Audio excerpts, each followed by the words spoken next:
Está en el aire Let's Talk Podcast, una iniciativa de NTT Data LATAM, donde los negocios se unen con la innovación.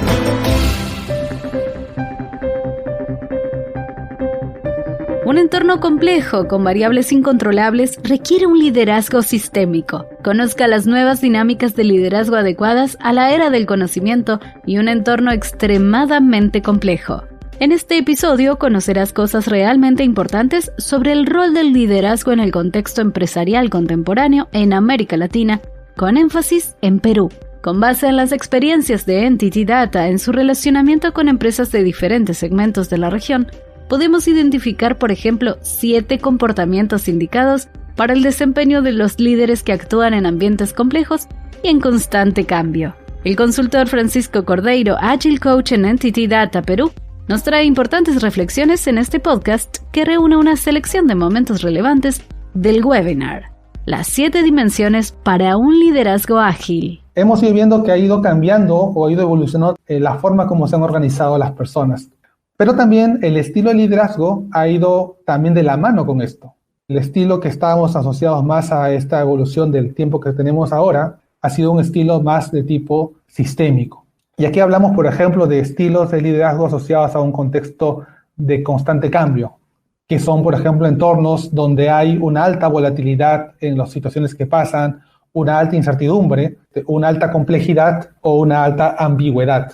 Con lo cual también tendríamos que tener un estilo de liderazgo que tome en cuenta esas situaciones. Ya no es como algo que se va a predecir en el tiempo, sino que más bien tenemos que adaptarnos a esas situaciones que van a aparecer para estos entornos. ¿Por qué? Porque estamos en un entorno de un sistema adaptativo complejo. En ese escenario tenemos ahora que ver cómo se mueven las variables en un entorno de complejidad, cuáles son esos criterios que permitan esas reglas o esa dinámica en este entorno sistémico, o cuáles son esas restricciones también que puedan darse para que esto funcione, ¿no? y encuentren esa dinámica que hablamos.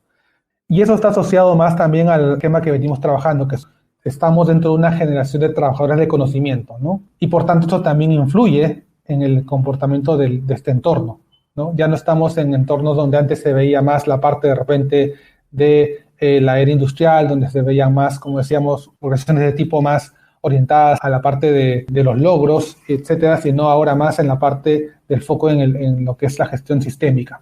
Y por tanto eso también repercute o fortalece también que se vea a la organización con una capacidad de aprendizaje.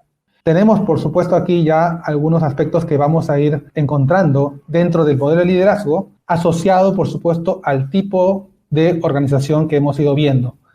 Entonces, esto nos ha dado como el contexto del marco de trabajo que tenemos, por ejemplo, ahora. Esto también está, por supuesto, asociado ahora al último nivel de evolución que estamos teniendo, ¿no? Que es un esquema sistémico, porque tenemos ahora, por supuesto, que enfrentar distintos cambios, ¿no? Una etapa en la cual estamos de transformación digital, donde tenemos diversas áreas que se van sumando a esta transformación. Tenemos también, por ejemplo, un entorno, como decían, de contexto de trabajo remoto, donde ahora somos equipos globalizados, entorno donde tenemos ahora que promover la multiculturalidad, la diversidad, y esto pues hace que el sistema sea un sistema complejo, ¿verdad? Y hablamos de esa interacción que hay entre todas las variables y todo el entorno que rodea al equipo. Y por eso es que toma mayor protagonismo ahora estas dimensiones que mencionamos de trabajo o de liderazgo ágil. Vamos un poco también ahora a ver cómo surge el liderazgo ágil. ¿Qué retos tenemos, por ejemplo, ahora como líderes para enfrentar en este contexto que hemos mencionado ahora? Balances, por supuesto, entre las habilidades blandas y también las habilidades técnicas que pueden haber. Cómo lograr, por ejemplo, equipos que podamos ir teniendo cada vez estables o balanceados y que puedan enfrentar estos desafíos. Cómo promover, por ejemplo, aquí las competencias que pueden darse entre un esquema en que no haya vacíos de conocimiento para que el equipo pueda entre todos colaborar y lograr alcanzar estos desafíos que mencionamos. Entonces ese es un reto importante. Ese balance es fundamental. ¿Cómo fomentar equipos de alto rendimiento? ¿No? Que es lo que mencionábamos. El líder seguramente va a comenzar acompañando equipos desde la formación del equipo, pero también tiene que ir viendo cómo va su evolución, cómo van avanzando en conocerse, cómo fomentar, por ejemplo, la gestión de los conflictos, o ponerse de acuerdo con algunas reglas que puedan darse, y luego cómo ir acompañando y cada vez, por supuesto, intervenir menos para que luego el equipo genere, por supuesto, esa autonomía que mencionamos y esa capacidad de que puedan tomar decisiones, cada vez tomando, por supuesto, el propósito y alineado al propósito que tengan. Es un desafío, sobre todo en este contexto ahora en cual vamos a tener también que dar unas rápidas respuestas según el contexto en el cual nosotros nos encontramos. Ya hablamos también hace un momento del entorno VUCA, ¿no? Del contexto del cual estamos viviendo ahora, con todo esto que mencionábamos también de trabajo remoto y cómo tenemos entornos ahora globalizados, y eso también, por supuesto, impacta en nuestro rol de líder. Entonces, el liderazgo ágil busca dar respuesta a estos desafíos, ¿no? Desde ese punto de vista. Muchos de los temas también se han ido abordando desde el liderazgo ágil, combinando, por supuesto, las prácticas que hemos ido viendo de agilidad, el tema de respuesta al cambio, adaptabilidad, capacidad que tenga, características que tenga la organización para poder adaptarse constantemente y combinarlo, por supuesto, con el entorno de cambio y adaptación y complejo. Un cambio fundamental que vemos dentro de este esquema de liderazgo propuesto con liderazgo ágil es gestionar el entorno de trabajo y no a las personas. Eso es fundamental. El líder ahora debe más bien buscar sembrar las condiciones, sembrar un poco las diversas herramientas y formas de prácticas, por supuesto, para que los equipos los tengan disponibles, los puedan también tomar dentro de su día a día y su trabajo que haga, y así poder, por supuesto, fortalecer ese entorno de trabajo. Es un cambio, por ejemplo, ¿no? Normalmente a veces se podría decir, no, hay que tener un espacio de control o de comando y control sobre las personas para lograr hacer o cumplir los objetivos. Y ese es el cambio que buscamos o que se busca desde el liderazgo ágil. Evitar, por ejemplo, el micromanagement, ¿no? Evitar, por ejemplo, esas decisiones muy centralizadas en todo aspecto. Una definición o un espacio aquí, por ejemplo, que influye en esto es esa fórmula que habla un poco también asociado a este concepto de gestionar el entorno de trabajo, ¿no? Menciona, por ejemplo, la conducta del individuo es una función entre su personalidad y el entorno que lo rodea. Y aquí lo que buscamos, por ejemplo, es que se dé ese entorno, ¿no? De hecho, que la personalidad va a ser parte de una interacción que haya, y lo que busca desde el liderazgo ágil es que pueda reconocerse o que pueda de alguna manera tener cada persona el autoconocimiento de sus motivadores, ¿no? De sus aspectos que puedan influir en su motivación. Pero donde va a trabajar más en este aspecto es en el entorno, en dar, por ejemplo, ese espacio de alineamiento y autonomía en lo que haga el equipo y darle, por supuesto, al equipo el propósito o llegar a un alineamiento con el propósito de lo que se busca. ¿Cómo lo va a hacer? Eso ya lo va a determinar el equipo. Ese es un aspecto que, pues, diferente o resaltante, como decíamos, con el tema del liderazgo ágil. Entonces mencionamos, para resumir, 3 aspectos fundamentales que diferencian el liderazgo ágil de otros estilos de liderazgo. Uno, como decimos, gestionar el entorno de trabajo y no las personas. Gestionarse bajo un entorno de complejo adaptativo. O sea, eso también es parte de ahora el alineamiento que buscamos. El liderazgo sea transmitido a través de este esquema de forma de trabajo a toda la organización, a todos los niveles. Eso va a fortalecer el espacio de liderazgo, sobre todo sembrando un poco este esquema de entorno de trabajo. Cuando hablamos del entorno, por ejemplo, el líder con el entorno, es como si fuera una relación entre un jardinero con su jardín. Y eso es un poco también algo que se busca reflejar en este esquema de entorno. El jardinero busca, por ejemplo, tener según, por supuesto, lo que va a buscar en el jardín, si va a sembrar verduras, si va a sembrar flores, si va a hacer un jardín más de repente con algunas plantas que quiere sembrar, y va a buscar, por supuesto, también aquí los insumos, es decir, la tierra más adecuada, de repente va a buscar los remedios más adecuados para ese entorno, para esa tierra y para ese tipo de jardín que quiere lograr.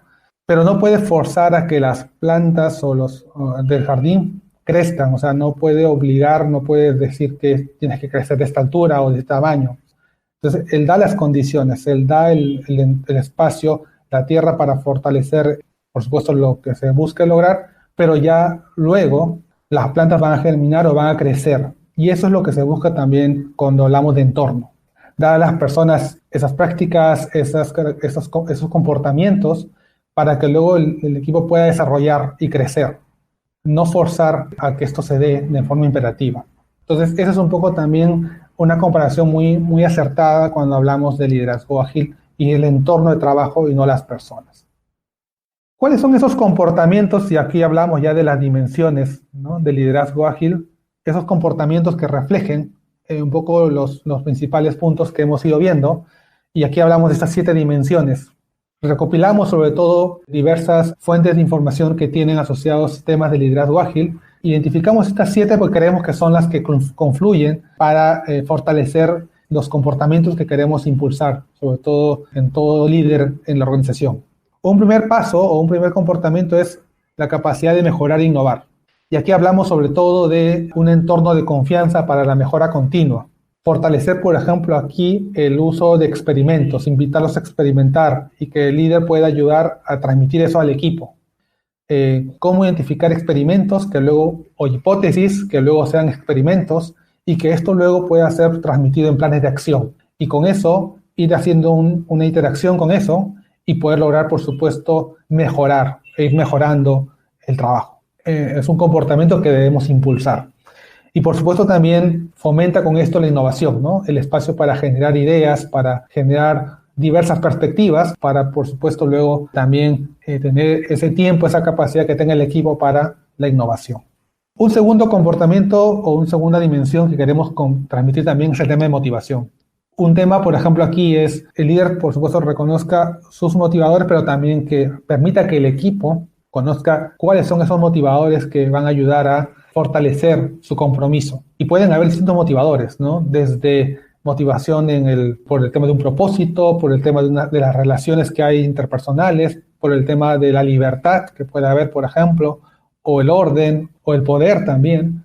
Y por tanto eso se tiene que identificar, ¿no? Y tiene que ayudar al líder a identificar esto en el equipo para que el equipo luego pueda identificar puntos en común y cómo lograr ir combinando, ¿no? Combinando los diversos motivadores hasta lograr que el equipo pues se complemente muy bien. Otra dimensión también que va a haber es el tema del empoderamiento. Cómo dar esa autonomía al equipo, cómo dar esa capacidad para tomar sus decisiones. Cuándo tomar las decisiones y cuándo incluso centralizarlas y cuándo descentralizarlas. Es una capacidad muy importante que debe el equipo saber llevar. Otra capacidad u otro comportamiento es el tema del alineamiento. Y aquí también está complementado, por supuesto, con el tema de motivación. Pero solo la motivación por sí sola no puede generar diversas razones para poder hacer algo. Y el equipo, pues, al final puede estar desincronizado en el objetivo. Eso va a ser muy importante, por ejemplo, ahí fortalecer. Sobre todo para tener un propósito claro y que eso sirva también para luego estar incluso asociado al tema de empoderamiento, ¿no? A que tomen las decisiones asociadas a ese entorno. Entonces, ya tenemos ahí cuatro dimensiones. La quinta es el de desarrollar competencias. Ya lo mencionábamos también hace un momento, el tema de cómo balancear un equipo. De repente comenzamos no con las competencias deseadas, pero sí con la motivación de las personas por lograr cubrir, ¿no?, las competencias de forma de complementarse y cumplir los retos que tenga el equipo. Entonces, el líder tiene que tener un poco ese espacio para fortalecer las relaciones de crecimiento en competencias del equipo para poder sacar adelante los retos que se tengan. Van a haber personas que son de repente en algún tema en particular, ¿no? Practicantes o aprendices, por decir, practicantes y maestros. Entonces el líder tiene que buscar confluir en esto y ver cómo llegar a hacer esos balances a través de diversas técnicas para fortalecer sus competencias del equipo. Y por supuesto ir en camino hacia un equipo de alto rendimiento. El tema del aprendizaje también es importante, o sea, una cultura de aprendizaje continuo. Ya también lo mencionábamos aquí, cómo fortalecer el aprendizaje, cómo fortalecer el tema de repente de las comunidades que puedan lograr que el equipo genere ese músculo de aprendizaje continuo y también eso, sobre todo un entorno de cambio en el cual tenemos muchos retos por delante, pues nos impacta. Y por último, y no menos importante, el tema de la responsabilidad e integridad. Nuestras acciones tienen que estar asociadas también a cómo vamos a lograr, por ejemplo, ser protagonistas de nuestros propios retos, ¿no? Salir de la posición de víctima, de de lo que hagamos, por ejemplo, para lograr nuestros retos adelante. Y el líder tiene que buscar sembrar ese espacio para que el equipo también pueda tomar el rol de protagonista y dejar el rol de víctima. Eso va a ser muy importante también dentro del soporte que pueda darse a nivel de la integridad también en el equipo. Seguramente los líderes que podamos ir identificando aquí también identifiquen cuáles son esas seguramente comportamientos clave que tengan en el momento en que están con el equipo y puedan, por supuesto, aplicarlos según el estadio en el cual se encuentren. Son las 7 dimensiones que mencionábamos y las mencionábamos para aplicarlos, como decíamos, en los diversos niveles que tiene el liderazgo ágil en una organización. Hemos identificado 3 niveles. Un primer nivel, que el líder tenga un autoconocimiento, o sea, que sea consciente de lo que está haciendo y qué competencias tiene, qué competencias de repente tiene que mejorar, o qué comportamientos tiene también que trabajar o conocer. Y eso le va a dar, por supuesto, un primer punto de trabajo. Un siguiente aspecto va a ser el tema de relación líder con el equipo. Y ahí es donde hablábamos del gestionar el entorno y no las personas. Y un siguiente nivel va a ser cuando esto, por supuesto, llegue, este comportamiento se replique en todos los equipos y, por supuesto, llegue a toda la organización. Esos son los niveles de ámbito que tenemos ahora con este nuevo esquema de liderazgo. Pero ¿cuáles son esos primeros pasos, ¿no? que se pueden dar para poder ir implementando esto en una organización? Un primer paso o una primera recomendación también que hacemos para implementar esto, de hecho, es invitarlos a experimentar. De hecho, lo primero que se busca es, como ya tenemos este espacio también ya de repente de los comportamientos, comencemos con alguno de ellos, identifiquemos algún comportamiento, alguna acción que podamos ver como una posible mejora, un piloto que hagamos sobre esto, démosle forma de hipótesis. De repente un entrenamiento, un training comenzando con esto, para que esto luego sea transformado en experimento, ¿no? Es hipótesis, y luego, por supuesto, ver o validar los criterios para poder saber si hemos llevado a cabo satisfactoriamente el experimento o si no también qué hemos aprendido de ese experimento. De esta forma podemos ir seguramente ajustando el curso de acción para lograr las mejoras que buscamos conseguir con la opción de estas dimensiones del liderazgo ágil. Otro paso normalmente inicial que pueden darse es el tema del diagnóstico. Podemos también identificar a través de una evaluación o una autoevaluación que se pueda hacer sobre esto y a través de preguntas de cada dimensión puede ayudar también al líder a identificar en qué camino o dónde se encuentra el líder, ¿no? Y cómo puede hacer para mejorar, ¿no? O qué áreas de repente va a mejorar sobre esa dimensión. Y esto es importante porque el líder aquí tiene que hacerse esa autoevaluación para que pueda, por supuesto, luego de eso, adaptarse a su estilo que tenga de liderazgo, viendo las competencias o los comportamientos que hemos mencionado. Entonces, normalmente esto también puede ser un primer paso que pueda servir para luego decir, bueno, con ya encontré identificar mis competencias donde puedo mejorar y trazar un plan de acción al respecto. De esa forma podemos ir logrando incluso un ciclo de mejora continua para ir implementando de forma progresiva el tema del diagnóstico de un líder ágil bajo este aspecto. Gracias. Hasta luego. Escuchaste Let's Talk Podcast, una iniciativa de NTT Data LATAM, donde los negocios se unen con la innovación. Cada semana hay novedades por aquí. Hasta pronto.